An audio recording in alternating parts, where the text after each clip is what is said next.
Well, welcome to the Eleanor Buck-Wolf Nature Center for our first Thursday Nature Seminar in January. My name is Christopher Shepard, I'm the director. Thanks so much for coming.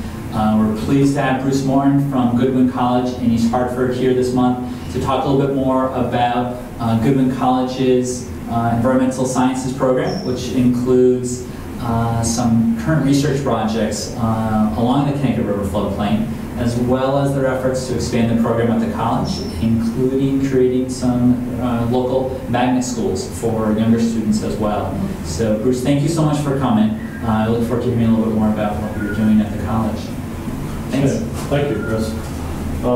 What I'll be talking about is a research project that we have ongoing for the next 6 years that deals with Japanese knotweed, which is known to be an invasive, non-native invasive species in Connecticut, as well as a lot of other areas of the country. About a year ago, last February, we had this student who had been working on this particular project go to a seminar. He actually gave a presentation up in Springfield to the Ecological Landscapers Association.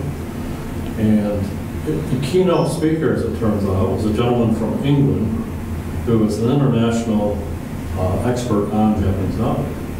And one of the most curious things that I heard that really intrigued me is that in England, it has become such a problem that if it appears within 100 meters of your property line, they won't give you a mortgage for residential housing.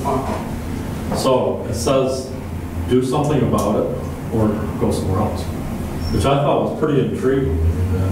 That's pretty severe. Now here in the United States, where it is most prevalent as a problem is here in the Northeast, but more so in the northwestern part of the country. Folks out at, I have a very good friend who teaches out at Washington State University, and that's one of the key things that they have is an invasive species problem. So it's not just here. I will be showing some maps. The other thing that I would like to say is that I'm program director for environmental studies at Goodwin College, which is located right directly on the river in East Hartford. We now have a 4-year degree program which includes 2 tracks. One is environmental health, the other is river studies. And river studies is focusing on the Connecticut River, looking at it as basically being a microcosm of what's going on internationally. You study such things as watershed management, planning. It truly is an international river going from Long Island Sound up into Canada. Even though Canada is a friendly neighbor, we still tend to disagree on things off and on. Let alone dealing with the towns in New England, let alone dealing with the states. Something I learned along the way that I thought was quite curious is if you look at a map, where is the state line between Vermont and Hampshire? Anybody know? It's right along one border or the other, and I forget which one. One shore or the other. Basically, it's along Vermont. New Hampshire has control of all the bridges. And it has to pay for it. That's the deal. Isn't that New England? So which Yankee was getting it? Yeah, that's right. That's right. I bet Libby was involved. So it has a lot of interesting components. And I was just telling Jim, we ran a course over the summer called Connecticut River Odyssey, which was directed towards the students in the Connecticut River Academy, which is a magnet school with an environmental studies thing actually owned and operated by Goodwin College. And we took kids kind of through a history, and also wanted to show them the cultural aspects of the river, the importance of it from a historical, navigational, water and sewer, the evolution of those things.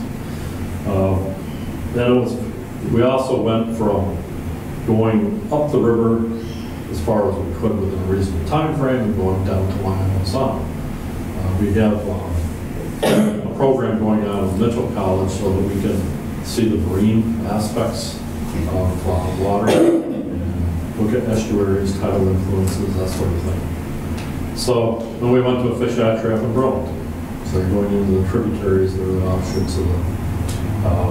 It turned out to be a great experience. And we're going to make a try to course on it, trying to get students interested in coming to Goodwin College and environmental program. It's interesting, a lot of these kids from urban areas, they've never been on a boat. So we went on canoes and kayaks. Some of them don't even realize where the Connecticut River is. Ask them which way it flows. Ask them which way is north. I will say though, to see, especially there's 4 out of, we limited it to 10 students. There's 4 of them, I wish you could see the difference in those students today versus last summer. It's incredible. What age range? 16, 17. But matured. Was that the trip that I read about in the paper when you were coming up the river? No, that was with the Half Moon. That's another experience. Okay. We have done that during the summertime. We take several, and it's coming and going. They take a group of students coming up the river, and they live on that ship for 7 days. And you have to pull your weight. And that makes a huge change in people. And there's a tremendous amount of science behind it. The person who's the captain of it used to be in natural resource management in Florida.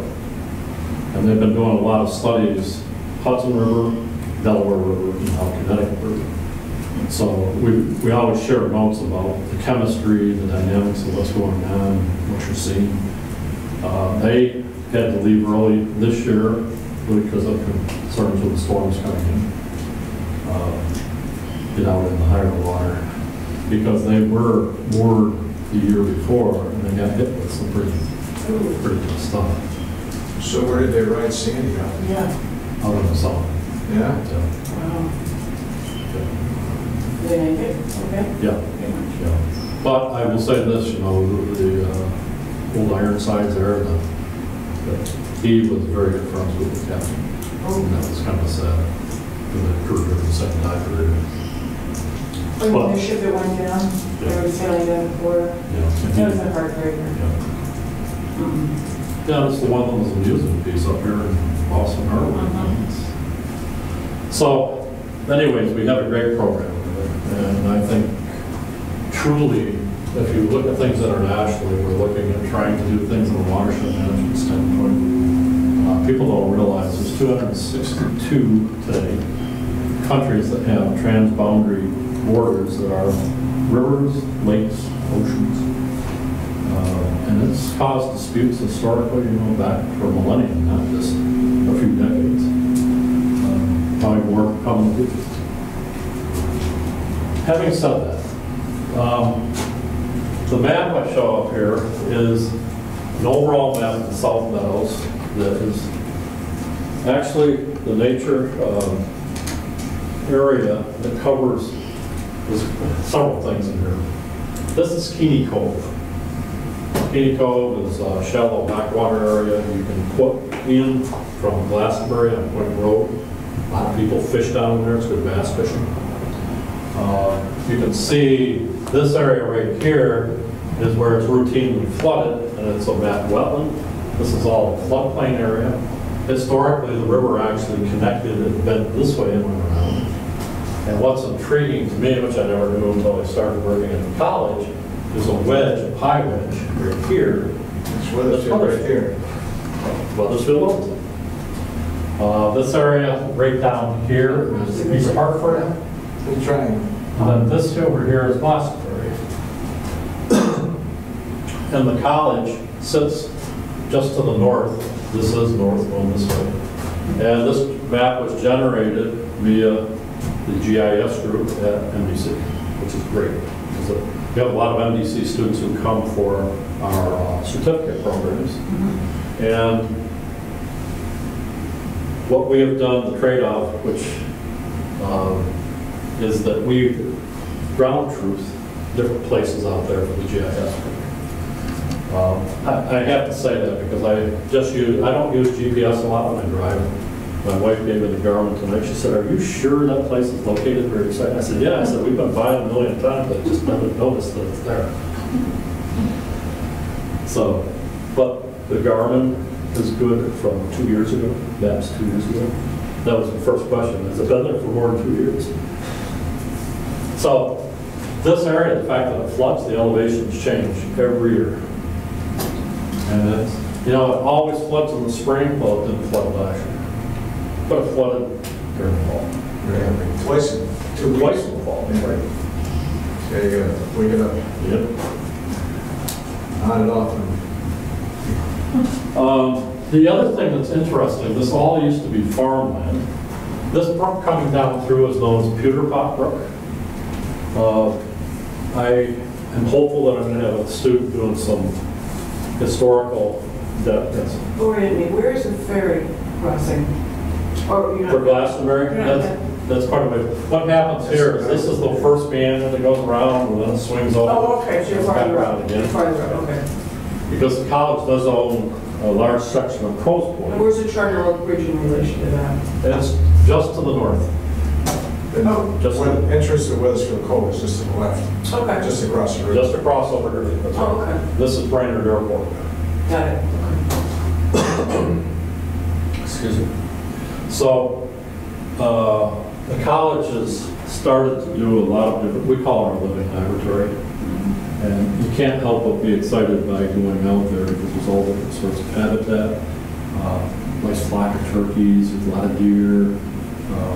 We've actually found feathers from a great horned owl.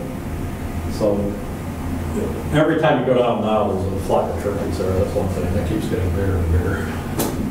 And one of the staff has put out a night camera, and it's great to see because you see he's got the coyotes, he's got the deer, he's got these turkeys, so he sets out feed for them.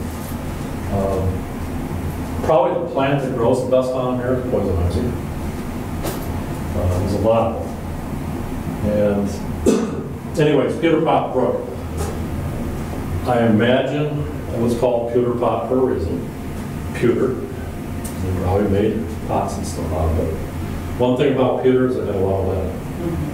And if you look back in history, especially during colonial times when people drank out of pewter mugs, they also seemed to have some oddities that went on that are similar to brain damage associated with lead poisoning.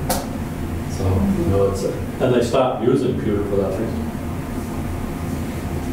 So, when we do, we call it macroinvertebrate, benthic macroinvertebrate sampling, which is for, to explain it, benthic's bottom, macro, so you can see them visually, invertebrate, no back. So that gives you the description of these organisms that live on the bottom. And we traditionally find almost nothing down in this area. And we haven't done the chemical analysis, complete analysis of the stream, and I suspect it's not real healthy. Do you suspect some sort of toxic runoff? Well, certainly we get some stuff from non-point source runoff too. You can go just a ways up across Hawkins School, which is across the street, and shopping carts, tires, you name it, they're in there. And we take care of that by putting up fences. So you can see it. Yeah. And nobody cleaned it out? Route 2. That's a part of the area that you'd like to get. We clean up the Hockenham River routinely. We clean up when we did Source to Sea this fall. We go all along here. It was great this year. I'm talking to Jim. We sharing notes a little bit. We were way down on bottom, but didn't flood this year. Yeah. But it shows that in fact, the trail that goes, there's a trail that goes immediately along the river here. You could see where we stopped last year. Oh, good for you. Yeah. It was that visible, and because it didn't flood, we didn't have a lot of influx of new stuff right here. This building up here, the other thing I wanted to say is historically all this area was used for farmland. It's interesting, all the parcels of land tend to be long, linear, they may be, 50 feet wide. But there's a bazillion of them down through there. And what it was is way back in historical times, people had their access to the river. Because that was the way of doing trade, navigation. Some of the area, especially over towards Glastonbury, is still farmed. There's a big cornfield over there. But there's also, one of the trails that comes down through here is still a town road. And all this area is zoned residential. Oh, You can't build there under today's standards, but it's zoned residential. Well, think about the tax base. So somebody knew what they were doing, keeping it that. Yeah. So that's kind of a curiosity too. The area we've actually worked in several areas with the Japanese knotweed. We have a big area up through here, but then as the trail comes down through here, we have areas that go back in along the trail. What we found is the Japanese knotweed tends to grow in areas where the sunlight penetrates to the forest floor. So where you don't have a lot of canopy from the trees, that's where you see it. So in one area, what we're trying to do is to put in new trees that are native to the area and see if we can block it out that way. And another spot, what we're doing, and this is the research that was presented at the conference that I mentioned earlier, we've taken and put black Turks, trying to see what that does. We did a little prototype up on the main campus, which had some fairly positive results. So we've taken that, put it down on in broader areas up through here. Japanese knotweed, I want to go on my power. what does this charming plant look like? That's why I want to go to that PowerPoint. So have you, Organic Magazine, I think, or a couple of things have suggested that you could cook it up and it tastes just like something. Have you tried it before? Me? No. Neither have I. I'll take your word for it. Great demand for it. Well, you know, we have that other infamous invasive known as Phragmites. There are some redeeming qualities to Phragmites, believe it or not. In Pennsylvania, they sell Phragmites through nurseries for wastewater systems. It takes up nutrients, phosphorus and nitrogen. Crazy. Really? Yes. And where would you plant it? In the water. Yeah, you would take like a wetland area, plant it there, but you control it. You control the space of where you're putting it. And you have to harvest it because it is taking those nutrients out. Because if you let it just go back in, all those nutrients are going to immediately go back in the same area. But it works very well. Down at Penn State, we use canary grass a lot. Phragmites is better. The other thing is the roots, when you pull it out, supposedly are good for taking care of poison ivy. Well, that's Which I've never tried. Okay, Japanese knotweed. This is actually a PowerPoint done by a friend of mine. First thing is we look at what is a alien, non-native, invasive species. It's not something that has grown here forever and ever. Probably introduced through shipping trade. This one I don't think got here by a dock coming across, but you never know. It's kind of a pretty thing with flowers that smell nice, so they probably just thought it would be cool. Well, you know, when you get talking about invasive species, I think we really have to be cautious because all my biologist friends say, well, we want to go back to native and get things the way they were. Do you think cows are native to New England? Do you think chickens are native to New England? No? Do you think barley is native to New England? No, it's our Midwest, which is the plains, right? And tremendous grass growing areas. We've converted all of that into grain crops for vegetation, for food. You think those are native? Have we hybridized things? Certainly have. That's why I also teach that when we get into genetic engineering, people don't realize 65% of today's food is already genetically engineered. I don't think we're going back. We may be a little more diligent as to what we're doing when we do some of these things. And it's also interesting that, like Jim was saying, you know, you have a nice looking plant, and I deal a lot with rain gardens, which I know you know they are. And I say, no, I don't have any real problem with somebody having a ginkgo tree in the backyard if that's what they really want. I don't think they're out there to overtly spread it around everywhere. But you take a look at all the species that are, and Japanese knotweed is a rare. And that's what we're finding, an absolute barrier to try to get rid of. We are trying to do it in mechanical means, using no chemicals. We had to give a presentation to the Inland Wetlands Commission in East Hartford. And that's what I told them we were doing. The town has a very vigorous program of using Roundup to try to get rid of it. And I can show you some stands they spray every year. You can actually see it on Google Earth. And it's still there.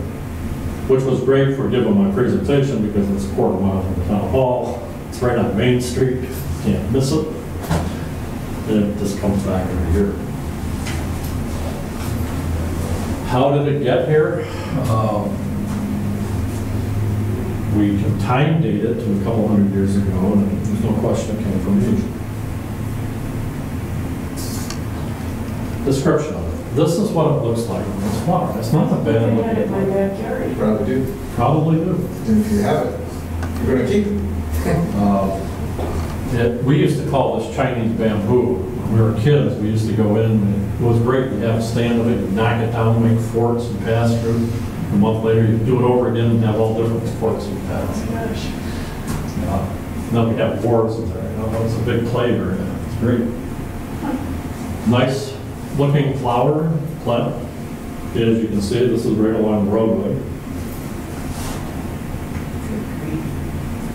Where is it found in the United States? The gray are areas where it's found. Where it's the biggest problem, if you will, is in our northwestern area of the country. And folks out there, they've pretty much thrown up their hands, you know, they just can't seem to get rid of it. Does it make sense? Well, where's Japan? Where's Asia? It's closer to there than it is on our side. But you can see the distribution. It goes from Colorado. Something we saw in our Connecticut River Odyssey course that was pretty curious. We went up to the Burlington Fish Hatchery. On the way back, we stopped at a couple points along the Farmington. Spots about the size of these two rooms, Japanese island. And it's in areas you wouldn't really expect to find it, but it's there. With the Connecticut River, it's an absolute bear because of the river. The river's going to, no matter what we do on the floodplain, it's going to flood again, and there's going to be a seed stock in the river. And that will. No one would sell it commercially here, would they? They're not allowed to. But if What they, would they do? if they were to do it, would they, by what name would they call it? It's a pretty standard name, I think, but Yeah. it's only in the last couple of years that they've actually made a list of invasive species that you can't sell. Heard this name before, never. Not one. Alarmless. One thing that we found, the floodplain soils, these little salt meadows, following most of what Connecticut soils are, they tend to be acidic. And we're running measurements probably from 4.6 to about 5.8. And that's something, if you work in the field, you find out that most of our groundwater in Connecticut was about 5.8. And if you look at the rocks are acidic. The soils on top are acidic, and the plants that grow in it are acidic-loving plants. I'll give you a quick sidebar. My brother lives up in North Syracuse, New York. Very different soils. They're a lot of lime naturally, so they have a higher pH. He took some rhododendron from here. I shouldn't say that, but he did. And tried to grow them up there. Putting aside the climate difference, almost immediately died. And he calls up and says, well, what do you think the problem is? I said, you check the pH of the soil. Why would I do that? He teaches high school. He teaches arts, music. But rhododendron grow so well here. Mountain laurel grow so well here because they're acidic-loving plants. The climate also is part of it. The shoots definitely appear early in the spring. The other thing with Japanese knotweed is it's rhizomatous, which means that it is transferred from one location to another through its root system.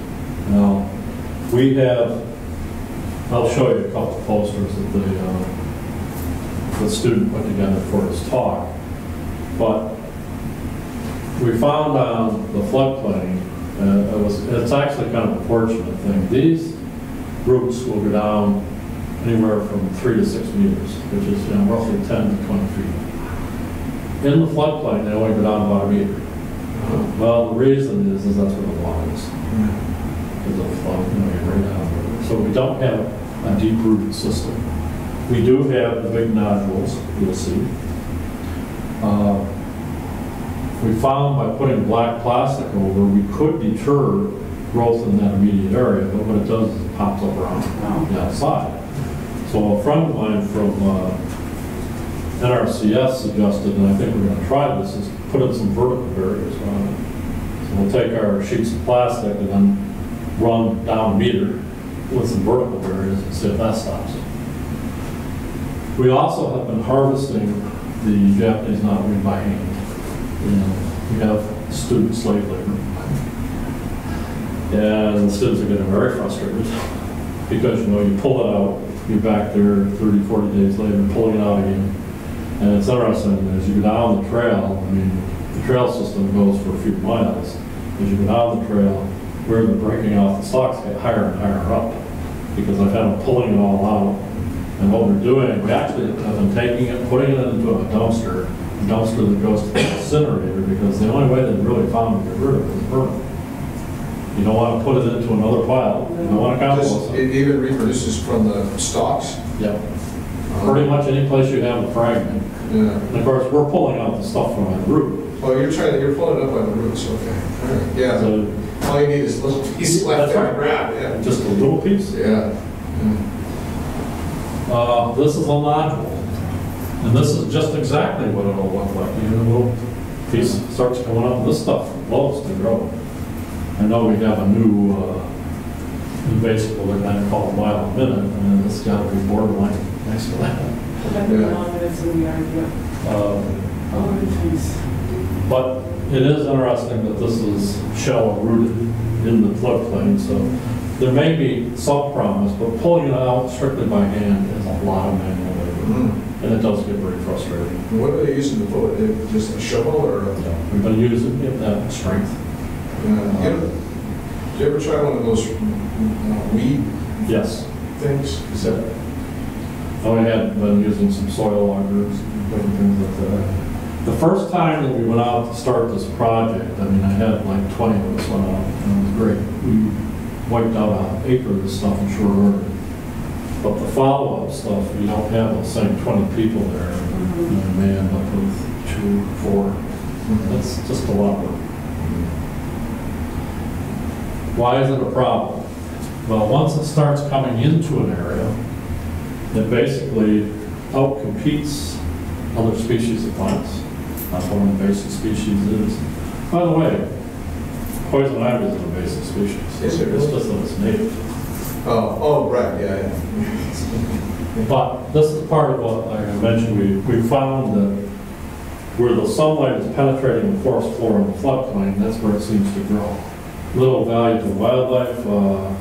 Studies have not found a lot of different species growing within it. The turkey go around it, the deer go around it. What we have found is that the Japanese beetle will eat the leaves. There you go. This point here that spreads through river systems. Connecticut River floods. We could be getting seed stock from hundreds of miles upstream, as well as downstream, because it's a tidal activity. Going to this conference last February, we heard these and many others being discussed about how to get rid of Japanese knotweed. And it reminded me of a graduate course that I took where the instructor came in and it was about wastewater. And that evening I was lecturing about land treatment of wastewater. And the discussion began that, and by the way, there were folks in there from Israel, where probably irrigation and land treatment of wastewater that studied the most. But he came in and he had a stack of paper like this, and he was whamming it down on the front desk. And he said, this is the design of land treatment systems.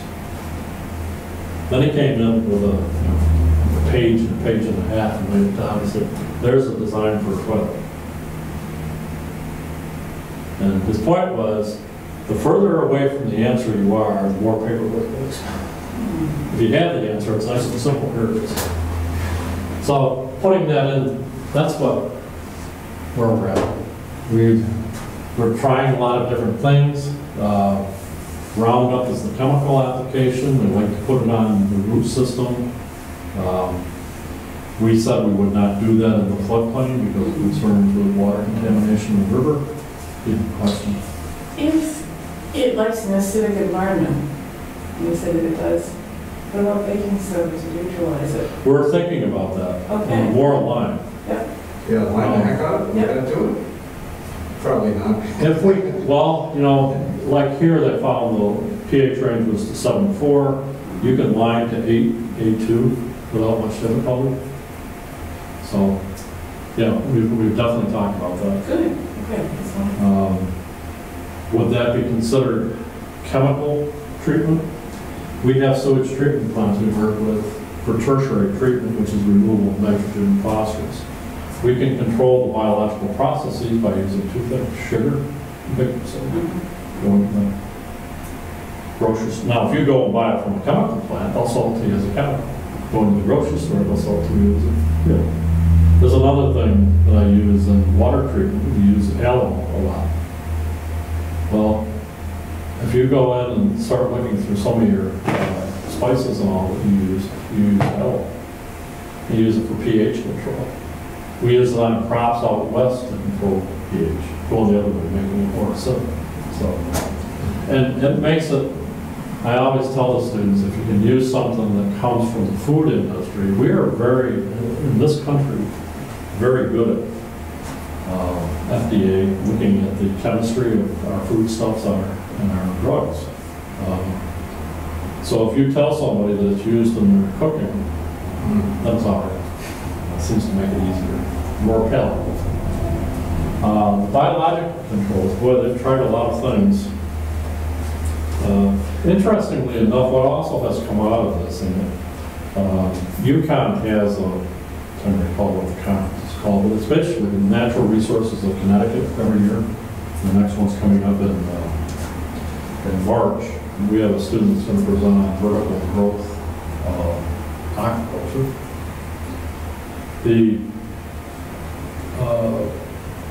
There's an invasive, Connecticut invasive something over there group. And it's an offshoot of New England. But they look at invasive plant species. And they actually have come down and had their training sessions on the floodplain. It's pretty interesting just tagging along. I mean, it's one of those things you learn a lot more about what you don't know.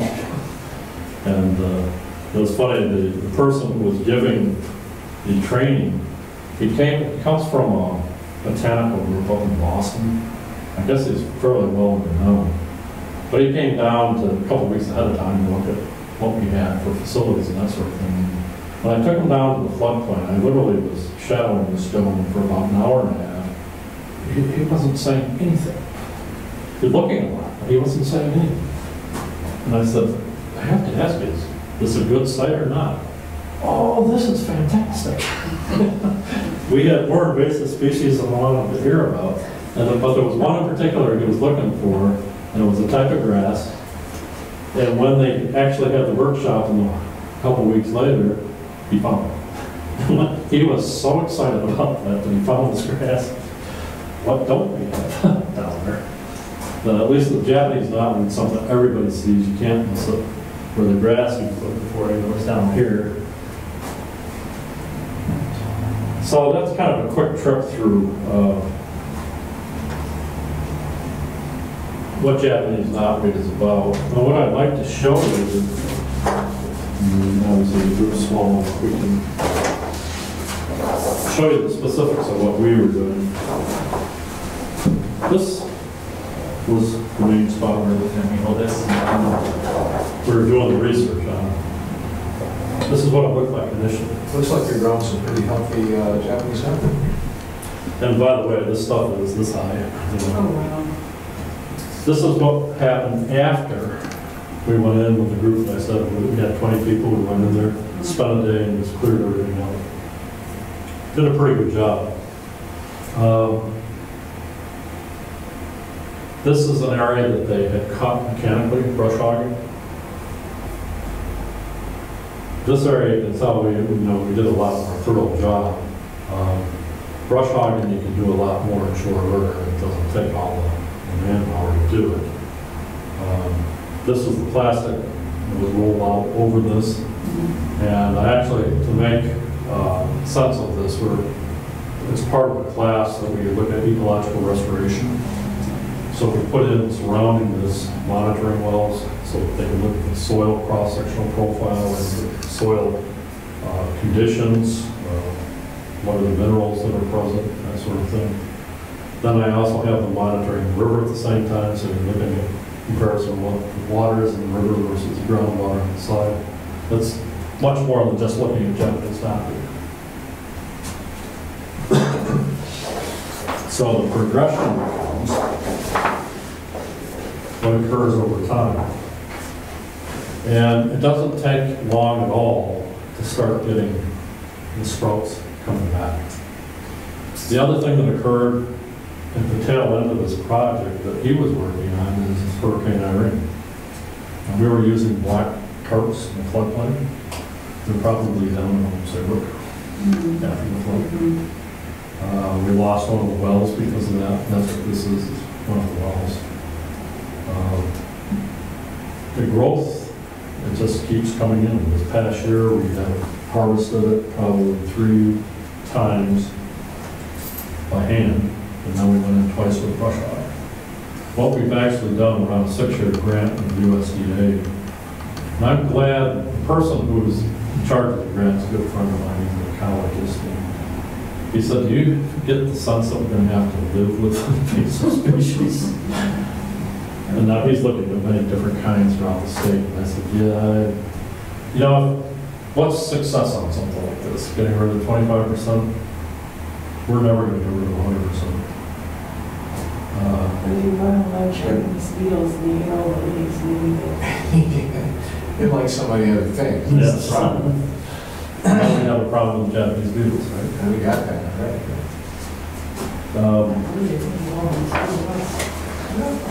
It's bad.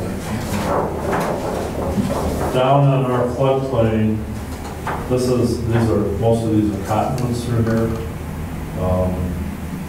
What we have typically in the area where we see these is you get a nice growth, grass growth coming up about knee-high. But as soon as the light penetrates, that's where the Japanese knotweed is. This is how we covered it with plastic. I will say it was fairly effective. The other thing is we found snakes like to be underneath the plastic. We actually have some pictures of the Japanese beetles going after these leaves. So even though we may not be thoroughly eradicating Japanese knotweed, which is not going to happen in a year to begin with, it's going to take years. It's a great learning experience for people.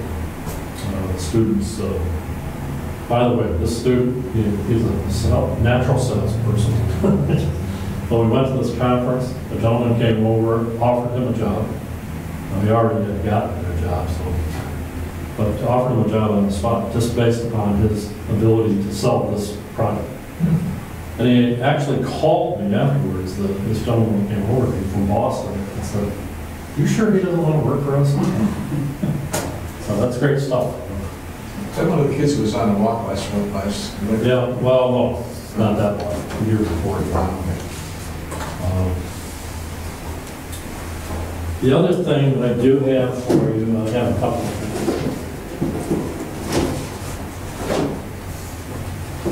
This was a summary write-up last year of what happened on the project. This was for a grant, interim report on the grant. There's some pictures in here too. They are in color, but I reproduced it in black and white. But it gives you kind of a quick thumbnail sketch of it. I have one with color on it. You might want to take that one back. Actually, because there's only 3 of us here to look at the pictures. So we can all. There's our beginning point right there. I really want to, we got colored. Okay, I just want to get the shape of the leaves and be sure that I'm not in front of the road. You see the stalks coming up, they look like bamboo. Once you'll see it, yeah, they do. And that's why They are, I ours suppose, change. I don't know. Once you see it, you'll know that, oh, I know. I thought we had mile minute going under trees in the backyard and all that good stuff. There's some viney ones that have that similar flower and make a little bit. This is clearly the bamboo shoots I'm is the best I'm not sure what analogy. I So it's definitely those bamboos. One of my Andromedas looks like Nice. it's, That was our guy living under the, oh. What kind of snake is that? it's just like our guy. We need those. Then you can see the shoot, this is coming up underneath. So it's not like we eradicated everything. Yeah, it looks kind of And a little sickly. this is right out in front of the Center River. Now, to the program, we use equipment in the training process that they will use working in the field. So if they go to work for the government, or consulting industry, they learn how to use the hands-on equipment. And what degree it's the 2-year, it's associate's degrees now, but you're working toward being able to offer a bachelor's degree. You're now doing the bachelor's degree. Okay. Makes sense. And we recently had we have an accreditation process that here continuously. It's wonderful. And NEASC was here, our program, which they didn't forewarn me, was one of the target programs went after. But they asked me, they said, do you see a graduate program? I said, absolutely. But, you know, you have to crawl before you walk, before you run. And very impressive what he's doing with Goodwin College. The other thing that I see, and it seems to be a natural sequence, they've already embedded it into the early childhood program, and that is teaching. But because of the nature of our student body, we sorely need teachers in the urban environment dealing with environmental issues. And what a great place to train. You know. I've got a person right now, he's already told me he's going from his bachelor's to PhD. They've already suggested to him, he will be done with his bachelor's in 3 years. We have 3-semester system and we can do that. We've applied for a fellowship for him to serve some time down in Washington. Well, I've got him as a teacher's aide right now in the academy, which is a magnet school, and those kids just love it. What's your enrollment in the magnet school? We're up to 300 something right now. That's East Hartford, Glastonbury, and who else? No, the way they've done it is, not that East Hartford and Glastonbury are involved, but we have 2 feeder schools. One is Mary Hooker Okay. over here in Hartford. And then we have 2 rivers in East Hartford. They get so many spots. Then the rest is open to the entire state. So And they have people coming from Tallinn, they have people from Waterbury. are you serious? That's wonderful. You got anyone from Wethersfield? No, I don't know. Good question. I live in Marlboro, we have some from there. And is that all 4 grades now, or is it, you're still in the expansion? We're still expanding, right? We have a senior class graduating 28. 29. There's still time. Well, we started with freshman and sophomore, and that 28 represents the sophomores that were there. Not a big push because you're not starting at the beginning of the curriculum. Now they come in at 120, and there's 120 slots in each. There's a new school being built, which is scheduled to be open December 2013 on the north side of campus. We actually, from our environmental studies program, will be using the laboratories. We have a habitat center, it's going to have a green roof, new chemistry, biology, physics labs. As part of our 4-year curriculum, which is something new to the college, is we require physics. None of the curriculum has before. We were going to require calculus. I was asked by the curriculum director to reconsider that because she asked me, she said, how many students would you lose if you said they had to have calculus? Math is a problem with a lot of students coming in. But as we get younger students coming out of high school, I'm beginning to see quite a few of those coming out of the program. They have chemistry, they have physics, they have biology, they have calculus, or at least pre-calculus. They're starting to teach that in magnet school. I've actually asked if we couldn't have some of our, I don't know how it would work, but have some of our students go over there and take pre-calculus. Why do you need pre-calculus at college when you got it right next door? We're working on those issues. But it's a great program. Are you off River Road? I mean, I don't even know how you get to college. Route 2. No, well, okay, but you're The off. easiest is Route 25 exit. Go on from here, go across the Putnam Bridge, Route 2, exit 5A on Main Street. You go up to the actually you can do it at the second light. Go up to the second light, take a left, that's Ensign Street. And if you haven't been by there in the last month, there's new construction going on at Main Street where we're expanding a building that's going to be actually like a gateway entrance going in. There's 3 magnet schools under construction. One is the STEM school which is in Windsor right now. I guess they've been on wheels for a decade or more.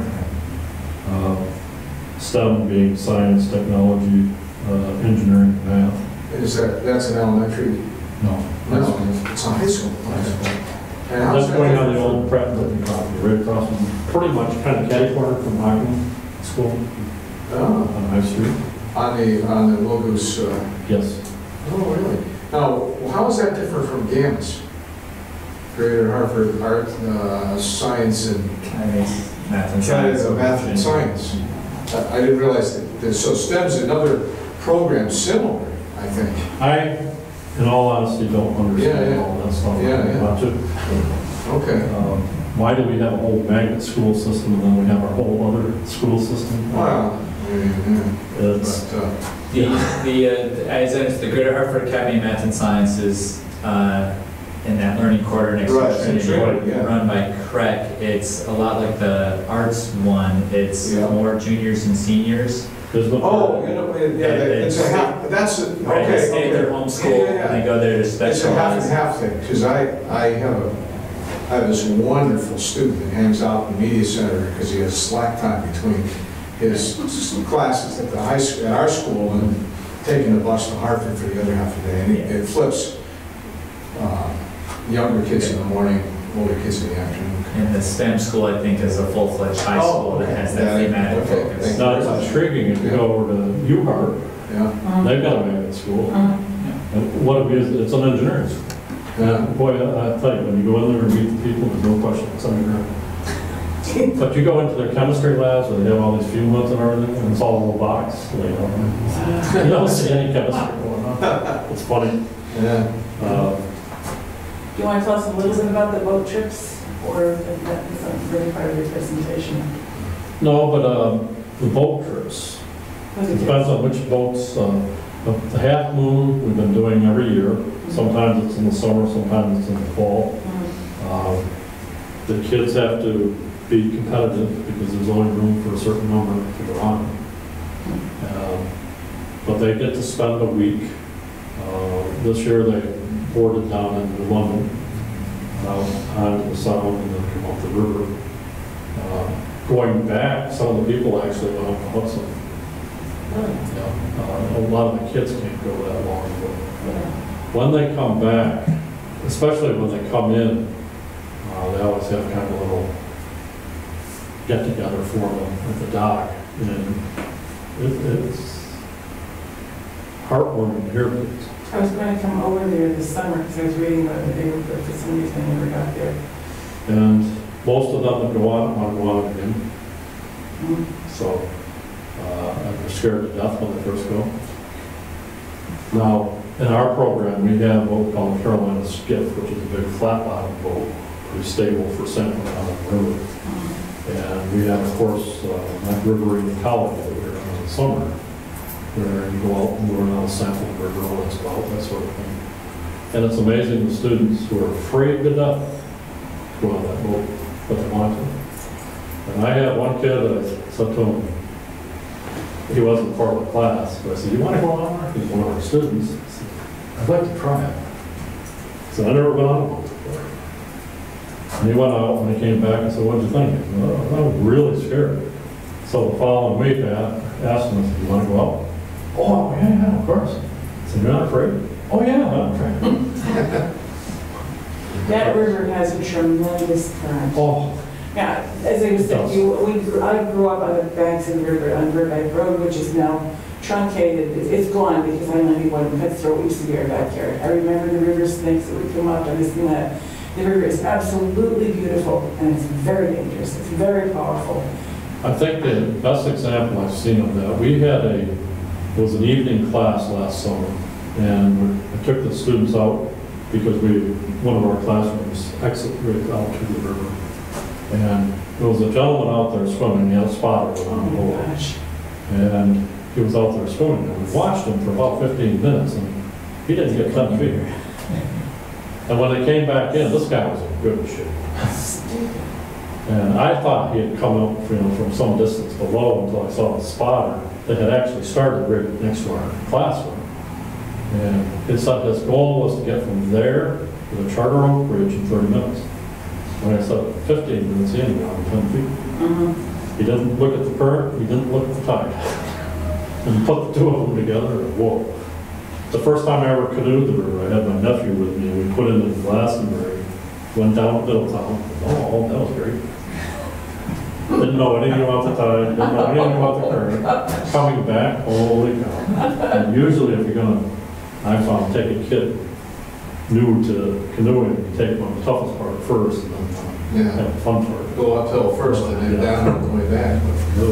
But actually, if you're running against the tide, you're working pretty good. Just doing this. Yeah.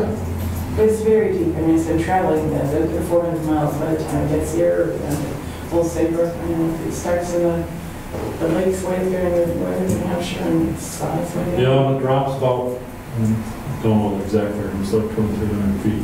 So it's got pretty good. Wow. Head going down. But when it gets down here, it's at sea level, basically. That's another thing a lot of people don't realize. I asked them, well, I'm going to be asking this Saturday, or what elevation do you think you're at? And we're standing up on the bank, we're at 42 feet above sea level. We can go down the bank and we're probably 12 feet above sea level. Then you look at the difference of how I marked on our dock where Irene came, and the time period it came in. And we look at that wedge of water across there, and it's just, that's a lot. Well, the Hartford gauge is saying between 3 and 4 feet, depending on the tide, right now. So that's 4 feet above sea level. That's right. That's it. Wow.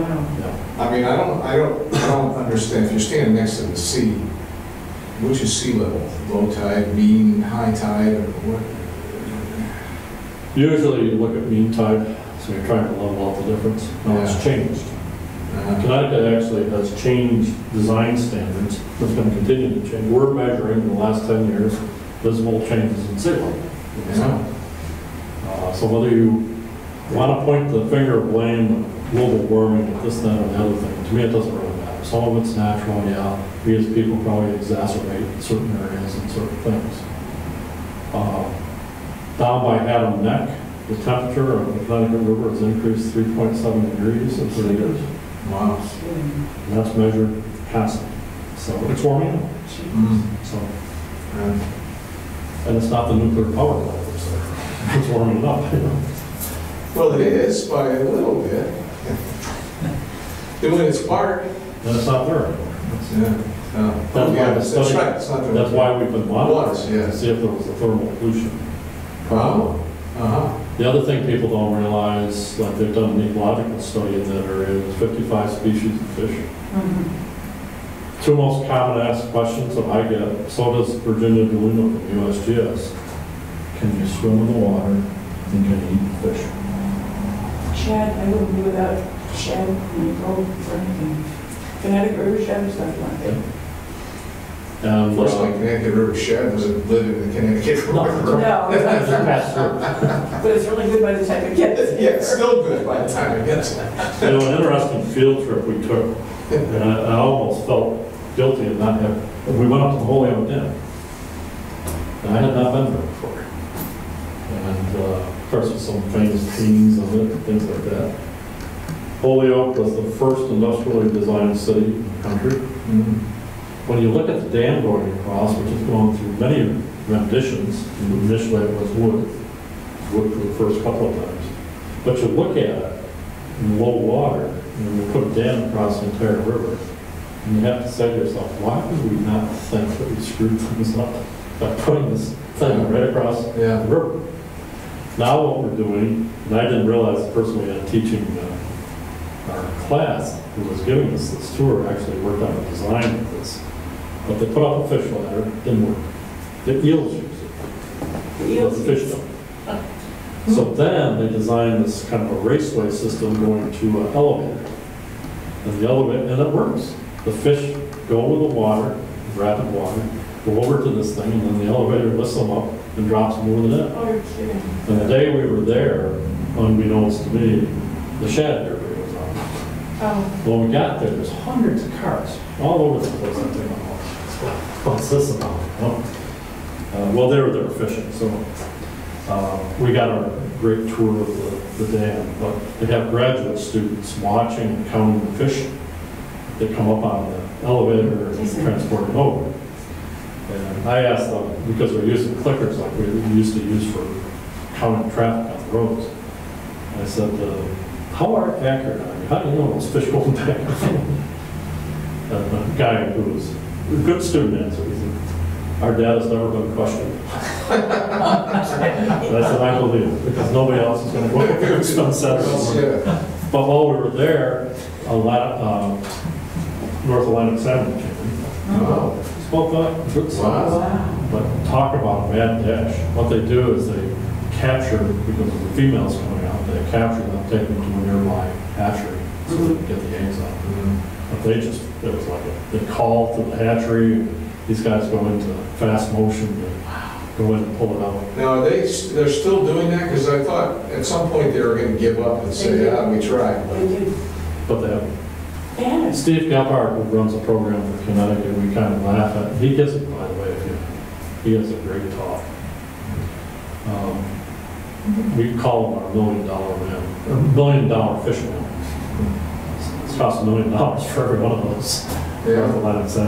I think we missed some real basics, and that is we missed the fact that we dammed up all the tributaries. Those were places where the food fish migrated to. So how could you help but not think we've screwed things up there? Aren't some of the dams coming out that were Some rivers, Naugatuck has a big program for that. There are a lot of implications. I went to a seminar a number of years ago, it was a professional seminar up in Massachusetts, where they were talking about removing dams in-stream renovation, biological renovation. That's what brought my attention. It was over in Germany. And I listened to what the nuances of what they were doing with the vegetation, what they're doing, building islands and staggering them. So, and I asked them afterwards, I said, you must have had some tremendous settlement cleanup ahead of time. So, oh yeah, that wasn't part of my talk.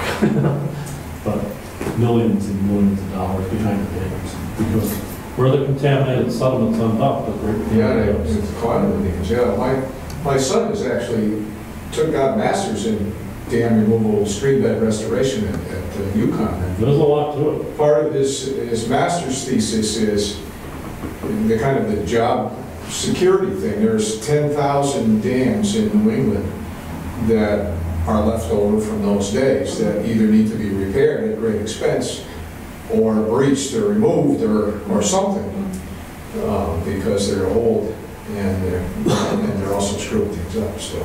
Well, a number of years ago, remember that dam that collapsed, the earth embankment down in Atlanta? And created this whole program of FEMA going out and inspecting the earth embankment. I don't remember that, but that makes sense. I did a lot of volunteer work with NRCS and looking at the earth embankments around. And the classic that I saw was one up in Enfield was used for irrigation of tobacco, historically. And some people had bought a house, lakefront property. And it was many acres, the pond was many acres, but it was dammed up. And I felt they had just bought it, and I went up to look at it, and it didn't have the classic symptoms of fouling, which was you start seeing water coming underneath the base of the water. When that happens, it's just like it causes it to slip. So they gave the owner the choice: either repair it or dump it out. So these people had this cottage sitting on, it was like 30 feet up in the air. There was no water anywhere near it. So I'm sure that created its own set of problems, but Bruce, just because we'll wrap up for a moment, and if there's extra questions afterwards, but if folks who are interested in some of the magnet schools, because you mentioned a couple, and I know there's a few more on their way as well, where can they find more information about that? Goodwin College's website? The magnet schools, I know that the Connecticut River Academy has an excellent website. Right on you go in and click the link on the Goodwin College website. The other ones you can type in and search and they'll come up with a connection on the Goodwin College website. We're changing our website, so it's kind of in a state of flux right at the moment. But there's a lot of good information there. And the other place is to, you can call, the gentleman's name is Alan Kramer, 913-3032. But Ellen is the lead in magnet schools for the college, and he can tell you the day-to-day activities. They also have open houses that they announce, and everyone is invited to attend.